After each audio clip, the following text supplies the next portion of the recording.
Hey, Alpaca Pals. Before we dive into today's episode, I want to share some quick thoughts about our previous episode, which covers taking pets adventuring with you. As most of you know, I am a cat enthusiast. I absolutely adore my 2 cats. They are my babies. So going into this episode, I felt very optimistic. Since sharing the episode, we've received some cautionary feedback that I want to quickly address. The adventure cat has become somewhat of a trend online, and while it's fun and exciting to see cats out in the wild, I want to emphasize that that lifestyle is not appropriate for all pets or cats. Taking your cat or any pet adventuring is a huge responsibility. Since our pets don't speak our language, it's very hard to know how they really feel about something. It's hard to know if they are enjoying an adventure or not. I think that in our latest episode, I could have done a better job at acknowledging this fact. So I want to emphasize again, not all pets are going to enjoy the outdoors, and it is up to us as their caregivers to carefully observe them and take on the responsibility of deciding whether or not our pet belongs outdoors. I also want to correct one point in the conversation that may have conveyed an inaccurate point. This was flagged by one of our alpaca pals. Thank you, Sarah. So in the pet adventuring episode, JJ mentions that his cat Simon is a service animal, but he also says that he is an emotional support animal. At no point does he clarify which of these Simon is. It's important to distinguish service animals from emotional support animals. An emotional support animal can indeed be refused entry to an establishment, whereas a service animal cannot. We are planning to do a whole episode dedicated to service animals and emotional support animals, but in the meantime, we just wanted to be clear about that distinction. As always, Katie and I encourage all of you alpaca pals to listen to our show critically. And if you ever notice something that is inaccurate or that you take issue with, don't hesitate to reach out to us. You can DM us, email us, whatever you like. As a woman, I have definitely felt the pressure throughout my life to look perfect. And I've always been logically aware that, yes, the human body comes in different shapes and different sizes. And yes, it does not make any sense to compare myself to Instagram models, but I can't help myself from doing that.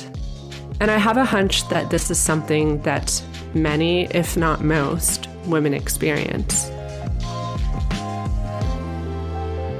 Weight, I think, is probably one of the most destructive of the socially constructed beauty standards. Part of the pressures that women feel to have a beach body, especially during their travels, are due to the standard of thinness, but it's also due to many stereotypes. Welcome back to Alpaca My Bags, the podcast that looks at travel through a critical lens. I'm your host, Erin Hines. We're chatting today with Ashley and Natalie. They are the women behind the travel community Fat Girls Travel 2. Their goal is to empower plus-size women to explore the world and crush stereotypes. Let's dig into it. Welcome, Ashley and Natalie. Hi. Hi. So, Ashley, you're the creator of Fat Girls Travel 2, which is a community, but also offers curated trips for plus-size women. And you're also a travel influencer. You can be found at the handle Simply Curvy. Can you share with us a bit of the history of your work and what led to you starting Fat Girls Travel 2? Sure. So actually, Simply Curvy started out as a hub to showcase my plus size fashion. Travel wasn't a part of it. It was all about the clothing. Over the past 5 years, my life has changed and I still love fashion, but it's not as much of a passion as travel now. So in 2018, I went on a girls' trip to Ghana with some of my blogger friends. And during the trip, our tickets got messed up. So we all didn't know where we were sitting. You know how you get to not baggage claim, but to the gate and they change your seat? That's what happened to us. So we're all like having these travel anxieties, like, oh my gosh, the person I sit beside, are they going to understand that I need to lift my armrest up and that I need time to sit down and get adjusted? So we were all having these anxieties. It was three of us. So once we got onto the plane, we realized we were sitting together. And in that moment, it was a sigh of relief, like, yes, thank God we're sitting beside each other so we understand, it may be a little bit uncomfortable, but it's okay. We understand. In that moment, it's like I had an aha moment that other plus size women may feel the same anxiety. And they may not be as fortunate as us to be traveling with other plus size women who understand. And on a plane from Ghana to JFK, I created the Fat Girls Travel to Instagram. That's so awesome. And the women that you were traveling with, were they involved at all? No, they were asleep. And once we landed, I'm like, look what I did. I love how productive you are. That sounds like me. I have like the problem where I can never sleep. My brain is always going and I'm just thinking like, what can I be working on right now? Natalie, how did you get involved with Fat Girls Travel too? Well, I met Ash and we met on Instagram and it was like love at first sight. No. Actually, yeah, we met on Instagram. We were talking about traveling, right? I was going on a trip and I was seeing what Fat Girls Travel 2 had to offer. And she was building up Fat Girls Travel 2. And I went on a trip, I think it was to Barbados. And I kind of like reached out to Ash and I was like, oh my God, I'm really excited about this. Just like we had communicated on Instagram. And so we decided that I would take over the Fat Girls Travel to Instagram page and go live and kind of like showcase my day while traveling Barbados Carnival. When I got back, I was like, oh, we should do a trip together, like Fat Girls Travel 2. I want to host a trip with you, Ash. And so she was like, okay, cool. So we were planning that, and in the midst of that, I joined a Fat Girl Travels 2 curated experience, which was the Cuba trip. And then Ash and I finally met in person. And then that's when the love at first sight turned to, we knew it was real, right? So we just clicked. I think we just clicked, and the partnership has been going since then. Oh, that's awesome. So not everyone can relate to the experience of being a plus size woman. So on that note, could you explain the sort of like ideology behind Fat Girls Travel 2? Like, what is the importance of these curated trips that are catered towards plus size women specifically? So like I told you in the backstory, there was a lot of travel anxiety. And I know I had some being on the plane. It's like, okay, I have to ask for a seatbelt extender. I know I need to lift the armrest up. And, I do a lot of solo travel. So I'm always cautious about who's sitting next to me. And I'm not one of those people where I'm going to buy 2 seats because I'm uncomfortable, but I have these thoughts in my head. So the ideal of Fat Girls Travel 2 is that we just travel together. Like if we travel together, we know what to expect. We kind of know what each other's worries are. And we want to take, us curating these trips, we want to take that anxiety from the women. And then I think like also there's probably this element of creating a safe space for women to connect with each other and like talk about their shared experience of this anxiety. Definitely. And it kind of happened while we were in Cuba. For our inaugural trip, a big experience in Cuba, people like to go horseback riding in Vinales. And I knew having women that were like 300 plus pounds, they may not be comfortable on a horse. I'm one of those women. I am 300 plus pounds and I'm not comfortable horseback riding. So I wanted to eliminate that and people feeling excluded where, hey, you're going horseback riding. I'm not comfortable, but I didn't want to remove the experience of going to Vinales. I think taking out the horseback riding still, I'm sorry, guys. My thoughts got all jumbled up. I'm like, where are you going with this? You were talking about taking out the horseback riding and how you still thought that plus size women should be able to experience viñales without the horseback riding. You wanted a way that they could still experience that. And so that was her aha. Okay, go ahead. You take it over. You say it. Yeah. So, yeah, she was in Cuba and she knew that viñales was a beautiful part of Cuba and that it has experiences that she thought plus size girls would want to experience, but they may be deterred from doing that because all of the other curated experiences included horseback riding. And as she said, if you're like over 300 pounds, sometimes you may not want to ride a horse down a couple dirt mountains or anything like that, right? It just may not feel as comfortable, right? And so she created an experience where plus size women could visit viñales and see the beautiful countryside of Cuba, still do cigars and rum tasting, coffee making, and not have to worry about the apprehension of riding a horse. Yeah, that makes total sense. So it's kind of like curating an experience that caters to like the needs and wants of a specific person. And that person, those people are plus size women. Yeah. So I thought it would be good to talk a bit about the word fat. I was doing some reading and I was reading this blog called Practical Wanderlust. And the author Leah writes in one of her blog posts that after wasting a bunch of years struggling against my fatness and battling an eating disorder that nearly killed me, I've come to embrace it and subsequently totally get over it. I'm fat and it's fine. I'm perfectly happy with my fatness. So since your organization uses the word fat in its title, I wanted to ask you about your relationship with the word and why it was included in the name of the company. Yes. So we're taking the word and making it positive. We're owning the word fat. The word fat can't hurt us. You know, it's like, okay, we're fat. And what else? I'm fat and I'm beautiful. I'm fat and I'm a world traveler. I'm fat and I'm amazing. I'm fat and I'm here and I'm going to take up space.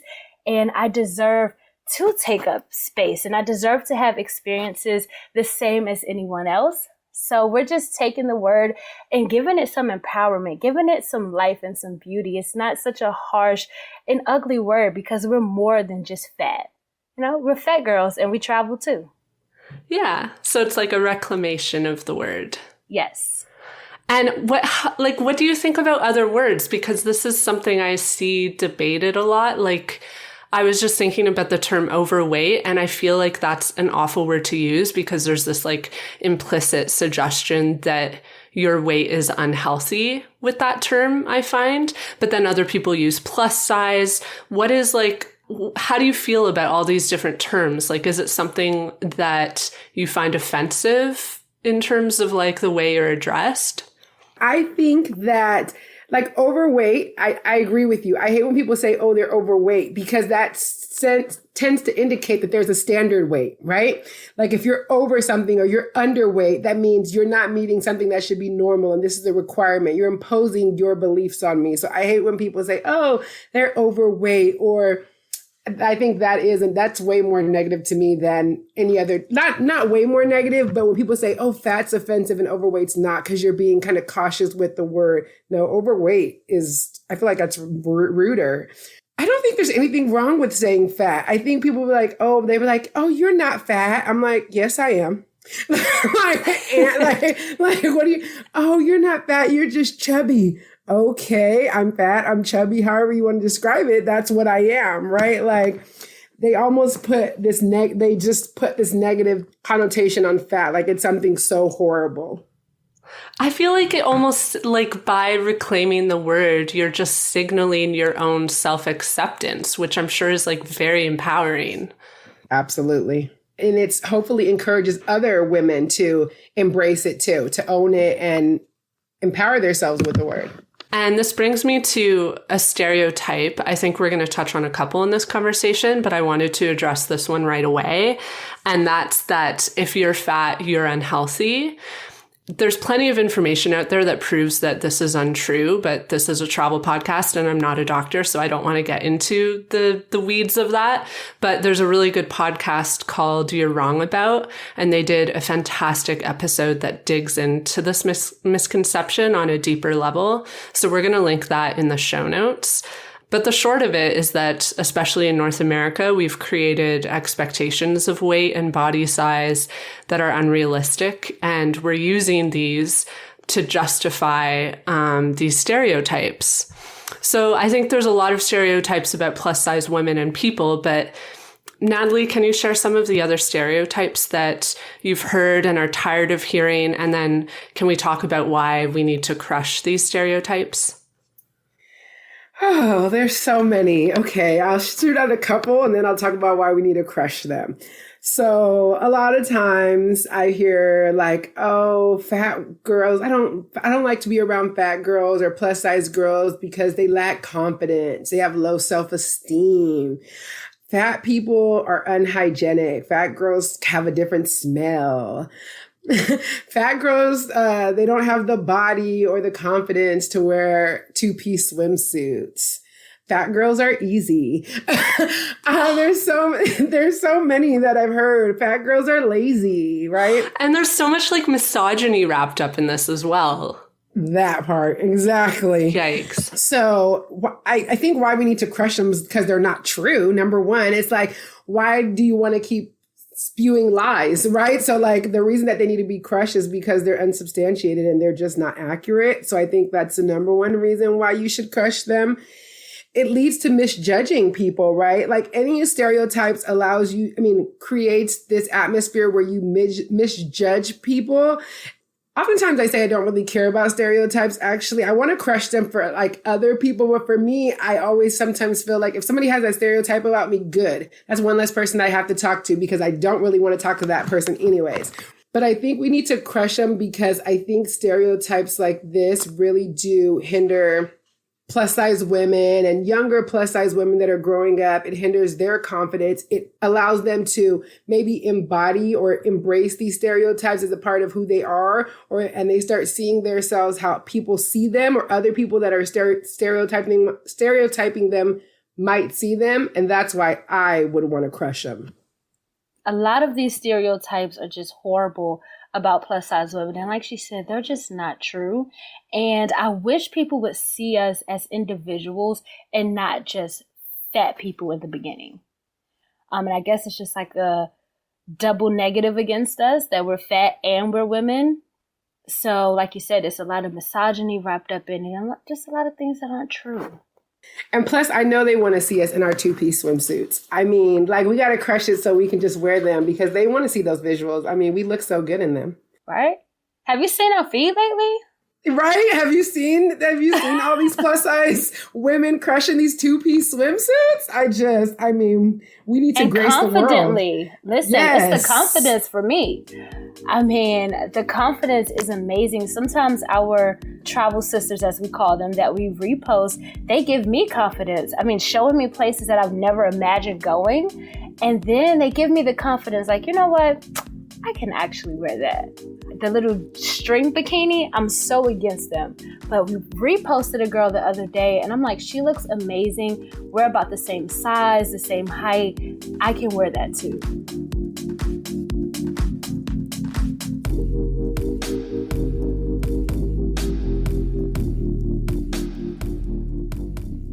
I wanted to ask about the experience of these stereotypes as you're traveling the world. Do you find that the thin beauty standard and stereotypes about plus size women are consistent around the world, or is this more of a North American thing?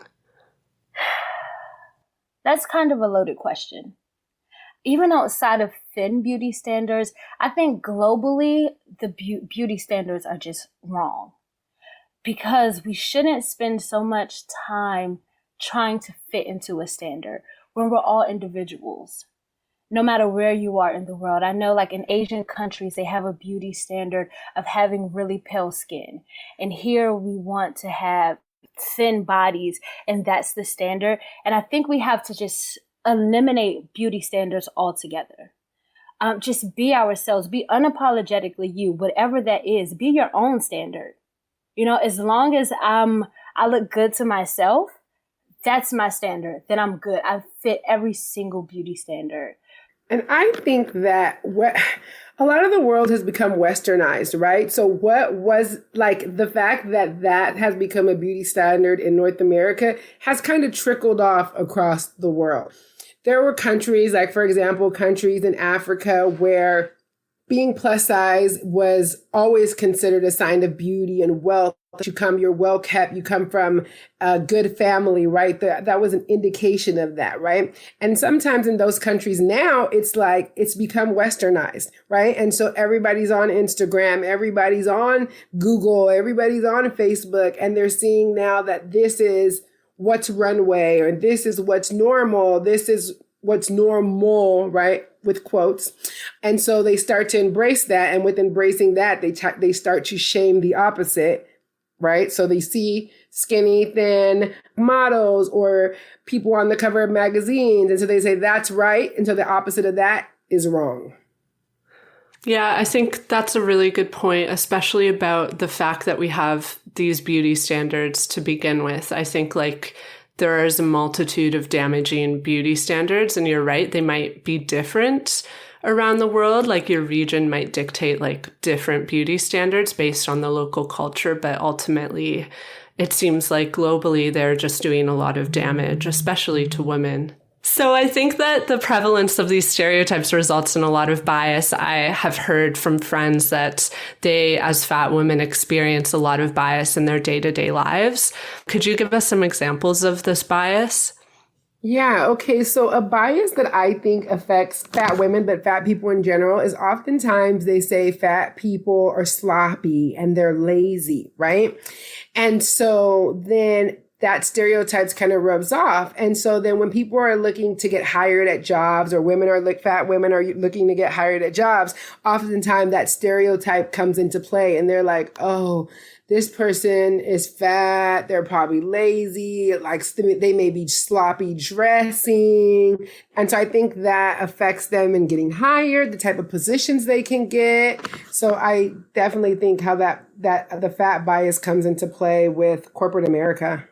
Yeah, I actually read somewhere that in some states in America, it is not illegal to fire or not hire someone because of their weight. That is actually true. I'm an attorney by trade. And so it is true, right? And because they say that sometimes it may be unreasonable, maybe if you're plus size, it requires a better chair, an office chair, different desk equipment. And then this becomes, quote unquote, an unreasonable burden on the employer. They think, well, that shouldn't be fair. That's the employer's right not to hire that person for the position because they shouldn't burden themselves unnecessarily. And how does this bias translate to travel? Do you experience it I don't know, taking a flight or taking a bus? Does it present itself in these contexts of travel? I feel like it's becoming a lot better. I do think it presents itself. I think Ash mentioned earlier, she said she doesn't buy a second seat. She just buys one seat, which she should only have to buy one seat, right?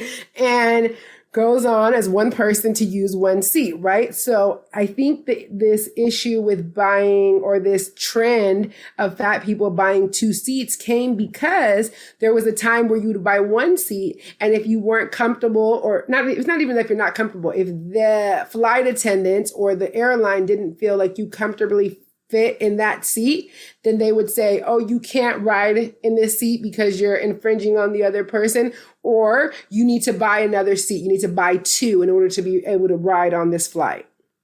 I think that's a way that it really transcended into travel. Now, I think that that's changing now as fat people are owning their place in this community, in this world. Companies are realizing that they have to change their policies. And are you seeing any progress from airlines and other travel companies when it comes to that? Definitely. I think Southwest has one of the best policies as an airline, and they have their people of size policy. So I think that's great, and it shows that we're being heard. Also, my biggest issue, I talk a lot about airplanes and fitting in seats, but an airline that doesn't get a lot of praise, and I know people listening to this are going to be like, what? But Spirit Airlines has the best comfort seat I've ever sat in. Yes. They have the best. I mean, I always use a seatbelt extender for any seat except for Spirit. They're the only ones that's fit. I don't know if that was something that was just thought about beforehand, or if they just knew the average size person can't use a seatbelt. They're going to need an extender. You know, we talk a lot about Spirit Airlines and how they're such a horrible airline, but if you're a plus size traveler, you should really look into traveling with Spirit and their Comfort Plus seating. So I was reading some more from Leah at Practical Wanderlust, and she mentioned some of the other challenges that she's faced while traveling. She was saying, like, for example, that a lot of hotels give out towels that are too tiny. And this is something you mentioned before about horse riding in Cuba. Some adventure activities have weight restrictions. Are there other challenges that Fat Girls Travel 2 is addressing in your curated trips? I think the way that we address those is we think about the issues that could come up in advance, right? So our trips, our experiences are curated for a plus size woman. So anything that can come up on that trip, we analyze it ahead of time. And it could be a number of things. It's not going to be the same thing on every trip. It is going to be sometimes the bus ride, right? Or it's going to be like, hey, maybe we're not going to do the bus ride. We're going to do a private van or a private transport, because although most people do the bus ride, those little seats are not comfortable to be riding in for that amount of time. Or we're all going to go swimming and snorkeling. We need to make sure that the life jackets come in 3X and 4X, because none of us need this 1X or medium. It's not going to work for us. We know in advance it's not going to work for anybody that's with us. So we're going to plan ahead of time and make sure that they have 5 4Xs, 5 3Xs, and we're going to let them know in advance so they don't have to shout out, I need a 4X, I need a 3X. It's like, okay, we just hand these out to our travelers and we're good to go. So let's talk a bit more about the community. I noticed that Fat Girls Travel 2 operates tours to Egypt, Cuba, Colombia, Ghana. These are such good destination choices, and I'm really curious about what led you to pick these countries as destinations for your tours. So I've traveled to all of these places. And I know everyone picks one place to have a second home, but I think all 4 of the countries you just named are my second home. I love them. I love that they're all fat friendly, and I really feel welcomed when I go to these places. So that's why we chose these trips for our 2020 itinerary. We're looking to expand to some other places, but Egypt, Cuba, Colombia, and Ghana, they have my heart. So they're going to always be Fat Girls Travel 2 destinations. What do you love most about them? Can you tell me something you love about each of those countries? Sure. So I'll start with Cuba. Cuba was the inaugural trip for Fat Girls Travel 2, which is the first trip that Natalie came on and where I met her in person. And it's just inviting. You know, you're kind of cut off from the world in Cuba. I don't know if either of you have ever been. The Wi-Fi isn't amazing, and it's really a luxury. But being cut off from the world, it's like I reconnect with myself. Did you have that experience in Cuba, Natalie? I did. It took a little while because, as you know, I kept on saying, I need Wi-Fi. I was like the Wi-Fi queen in Cuba. Okay, at first, I'm serious. At first, I was like, I need to get Wi-Fi. I need to see what's going on in my phone. And for some reason, every time I sat down in the Wi-Fi location, even when we weren't connected, everybody would get Wi-Fi. It was like I was the walking antenna, okay? Love this. So it was like everybody's like, Natalie, come sit next to me because I need to get on the Wi-Fi. I'm like, right? Me too. And so, but in Cuba, it's like you can't just be on the internet all day, right? So at first it was a little, I had to get acclimated to that fact. But after I really embraced it, because it was like I still got on long enough so that I can share on Instagram and Facebook and connect with my families and friends a little bit. But it was like I had this moment this period of like solace where I was just disconnected and becoming one with women like me and becoming one with myself, right? Just to me, I believe it is essential to unplug sometimes and take those moments to regenerate. And so I think Cuba, when you're like me and you're constantly going, Cuba made it almost impossible for me not to be able to do that, which is amazing because some people need that. I can totally relate to the like initial panic when I went to Cuba. I didn't like really think about how hard it would be to get Wi-Fi. And I just went like with my friend and we went like having done very little research. So we got there and I just felt like I went into this panic mode and I was like, this almost feels like withdrawal because I'm so used to being connected all of the time. But after like 3 or 4 days, I no longer cared. It was like, oh, I'm really enjoying now, like you say, the solace of not having like this phone dinging in my pocket all the time. It's really refreshing to experience that. What about Egypt? Egypt. So Egypt was my first international trip alone. And it's almost like I created a new family while I was there. They were my tour guides and the people who showed me around. The country is really safe and it's so full of history and culture and the best koshery you will ever have on this planet. So the food is amazing and the people are amazing. And I wanted to show plus size women that they can go overseas to a country where a lot of people aren't plus size and still feel welcomed. And can you tell me about Colombia and then finally Ghana?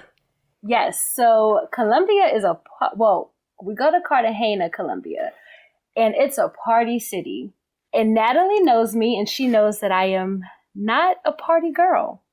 But in Cartagena, Colombia, you don't have a choice but to party and take amazing pictures and eat good and laugh a whole lot and dance your butt off. So I wanted Cartagena on the itinerary. So if you were a woman like me and who worked a lot and works in corporate America and don't get a lot of time to relax, I wanted them to come to Cartagena and get that experience, to just let your hair down and be free with Wi-Fi. Natalie, I'll let you take Ghana. Ghana is so amazing. So I've been to Ghana 3 times. It's just solace in Ghana. Like, I think that it's one of those experiences that when you go, you want everybody to experience because you know it has something for everybody and you feel like, oh my gosh, I can't come here and not make sure other people don't experience this. Everybody that I know that's been to Ghana is like, when can I go back? Like, oh my goodness, it was amazing. Is there something particular, like a particular memory or experience about it that you want to share with us? What my particular experience I have a couple. I really liked going to Elmina Castle and Cape Coast. They have the point of no return there, right? And I literally did an experience where I went from Kumasi region all the way down Cape Coast. And it was the trail that basically when they were taking people to become slaves in America, they took them through this trail. And when they left the coast of Cape Coast, it was the point of no return. So they would be in a castle there chained. And then from being chained in this castle, they would be put on this boat and they would be brought to become slaves in the United States. It was such a life-changing experience because it kind of really puts you in a perspective as to, you can't even imagine what was happening, but just some of the things you see at the castle, I think it puts a lot of things in perspective. As a Black woman, right, it was really heartfelt for me. But I think it's heartfelt for anybody to go when you see what really happened, and whether you're Black or not, it's history.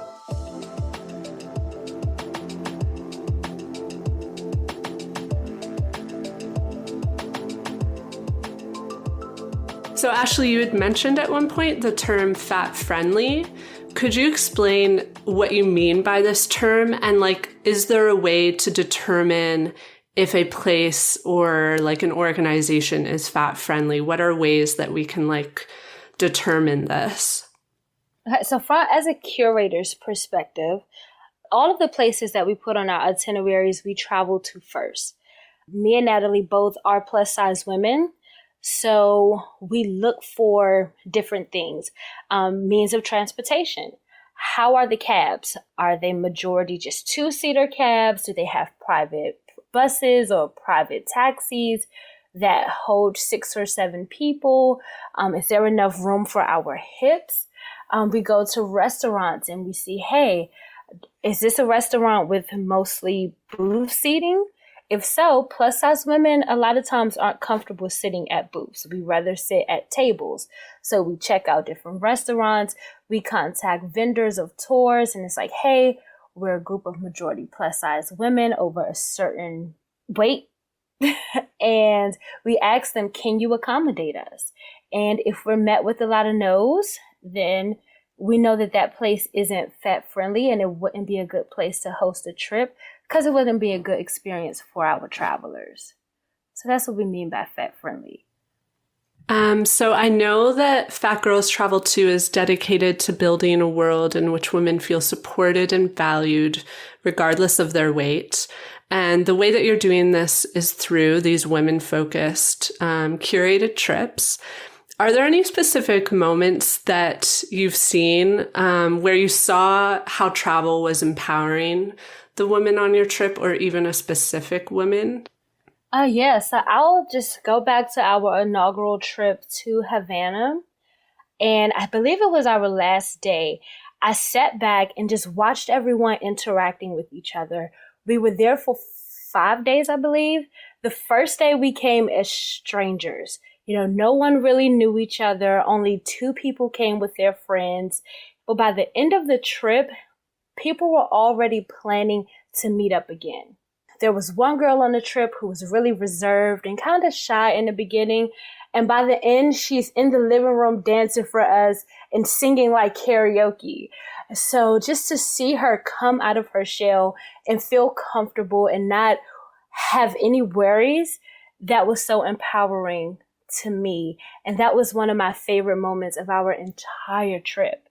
And it showed me that we were on the right track, that we're needed in this community, in this space. Yeah, so like on that note, it sounds like a lot of these trips are about travel, yes, but it's also about forming these connections and giving people the opportunity to like really thrive amongst like-minded women. So lastly, what is some advice that you would like to give to women who are feeling self-conscious or inadequate because of their bodies? This may sound so cliche, but I'm going to go on a whim here and say it. We have to love ourselves unconditionally. And, we have all of these outlets to help with self-love, like traveling with plus size women with Fat Girls Travel Too, listening to uplifting and empowering podcasts. We have music, we have friend groups that kind of help uplift each other. But at the end of the day, love comes from you. So you have to accept yourself, know that you're perfectly and wonderfully made. You're living this life to have experiences. And don't let your body hinder you from being great. Love yourself. What people think about you doesn't matter. That's none of your concern. The only person who you have to worry about is you. So if you love you, that's all that matters. Aww. Well, thank you for joining us, Ashley and Natalie. Please let our Alpaca Pals know where they can find you and also how they can join the Fat Girls Travel Too community or potentially book a tour. Okay, so you can find me personally on Instagram. My Instagram is @simplycurvy, and curvy is spelled Curvee. If you're looking to connect with Fat Girls Travel Too, we're on Instagram and Facebook @Fat Girls Travel Too. And we also have a private Facebook group community that's also Fat Girls Travel Too. And when you're ready to book a tour with us, you can go to www.fatgirlstravel2.com. Okay, and for me, If you want to find me personally, you can find me on Instagram. My Instagram name is Fat, Pretty, and Budget Traveling. Well, thank you so much, both of you, for joining us. I'm really excited to share this episode with our listeners.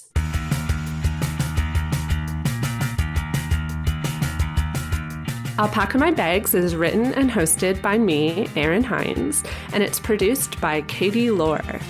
If you like the show, leave us a review on Apple Podcasts, follow us on Instagram, and consider showing us your love on Patreon. On Patreon, you can pledge $5 a month, which directly supports the making of this show. The link to our Patreon is in the show notes. That's all for now, Alpaca Pals. I'll talk to you again in 2 weeks, and I hope you all get to alpaca your bags safely and soon.